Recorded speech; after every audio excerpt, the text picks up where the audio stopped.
With the holidays coming around, your big holidays, I just want you guys to remember, in the face of those who persecute you, they say things like, "Oh, you're a pagan. You're being a pagan.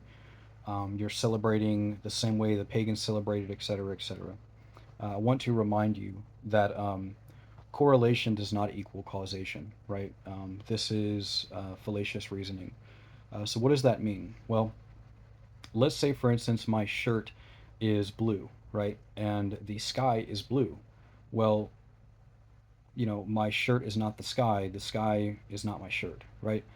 Um, just because there are things that have similarities does not mean that those two similarities point to an end conclusion that you're trying to infer, right?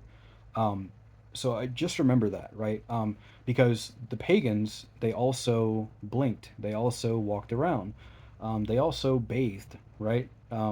They also spoke to each other, right? They also made hand gestures as they're talking, right? All these different things. They went to sleep, they woke up, right?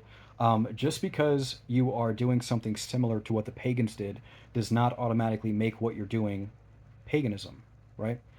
So just remember that.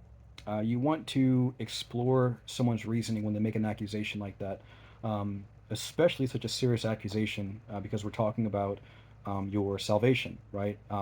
Some people like to scare you into not doing things by implying that you're a pagan because you're doing certain practices when those practices really have nothing to do with paganism. Um, some people reject the cross, right? The cross of Christ, because they say that it's a pagan, right? It's a pagan idol, right? Well, the pagans also had triangles, circles, squares, squiggly lines, right? Everything else in between. So does that mean you can't wear a striped shirt? Um, it goes into the realm of paranoia, schizophrenia, right? So just be aware of that.